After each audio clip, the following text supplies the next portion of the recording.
buenas noches. Bienvenidos a la hora clave. Buenas noches, Mati. Buenas noches, Manuel Felipe. El primer vuelo en Venezuela. ¿Cuánto le debe este país a la aviación civil? Bueno, en la primera década del siglo XX, las máquinas voladoras se popularizaron en Europa y Estados Unidos. Las noticias llegaron a Venezuela y contagiaron la fiebre a varios arriesgados inventores criollos. Entre ellos Carlos Luis Medina, quien fabricó un globo con el que ascendió cerca del Mercado Viejo de Maracaibo en febrero de 1912.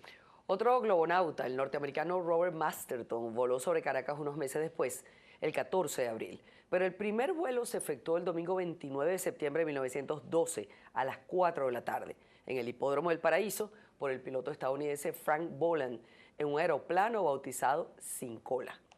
Por cierto que el presidente de la República, general Juan Vicente Gómez, asistió al acto vestido de civil y ocupó el palco de honor. El piloto despegó sin dificultad rumbando la nave hacia el pueblo de La Vega, mientras la multitud lo ovacionaba. Luego viró hacia la derecha, siguiendo el curso del río Guaire, hacia el límite este de la ciudad. Al regreso, Boland sobrevoló el centro de la ciudad hasta la altura del Calvario, donde viró nuevamente hacia La Vega, pasando frente a las tribunas del hipódromo. Había volado a una altura aproximada de 5.000 pies y el vuelo se prolongó durante 27 minutos.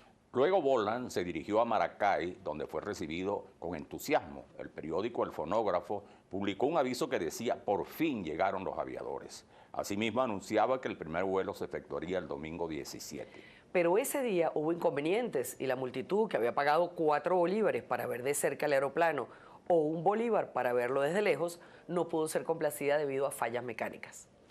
El general Gómez quedó favorablemente impresionado y siguió los progresos de la aviación y su uso militar durante la Primera Guerra Mundial. Gómez debe haber captado entonces la utilidad del avión como arma de guerra.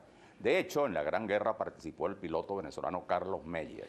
Gómez ordenó preparar un decreto creando la Escuela de Aviación Militar en Venezuela, lo cual ocurrió el 17 de abril de 1920. El país ya estaba en el umbral de la naciente aeronáutica. También Gómez contrató una misión militar francesa que escribió un nuevo capítulo en la historia de nuestra aviación. Un hecho importante en la historia de la aviación también fue la presencia del piloto norteamericano Charles Lindbergh en Venezuela en 1928, en el marco de una gira que realizó por diversos países de Latinoamérica y varias islas del Caribe. Claro, Lindbergh llegó a Venezuela rodeado de su gran aureola, como el héroe que un año antes había cruzado el Atlántico de Nueva York a París en un vuelo solitario de más de 36 horas en el aeroplano Espíritu de San Luis. Lindbergh fue recibido por el general Gómez en el campo de aviación de Maracay. Se calcula que alrededor de 4.000 personas vitorearon al piloto. Esa misma noche fue agasajado por todo el Ejecutivo y las representaciones diplomáticas, con una cena en la casa del expresidente general Ignacio Andrade. Además, Gómez le otorgó la Orden del Libertador. Al día siguiente, después de recorrer Maracay, viajó en automóvil a Caracas, donde fue recibido por el general Rafael María Velasco, gobernador de la ciudad, y quien lo invitó a alojarse en la Villa Corao. Además fue homenajeado por el Comité Venezolano de la Sociedad Panamericana que presidía el señor Rudolf Dolch, en lo que constituyó la primera fiesta que se celebró en los recién adquiridos terrenos del Caracas Country Club.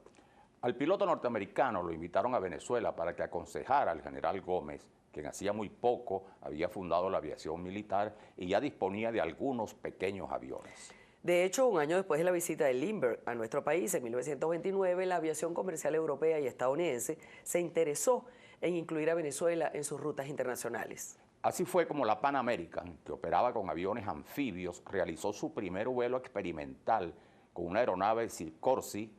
Precisamente participó el propio Charles Lindbergh. Esto fue en septiembre de ese año y en 1930 Pan American solicitó permiso para realizar sus vuelos desde Maiquetía, donde se construyó un campo de aterrizaje y una pequeña oficina para atender a los pasajeros. Hoy es el Aeropuerto Internacional de Maiquetía. Esa es la clave. Esa es la clave.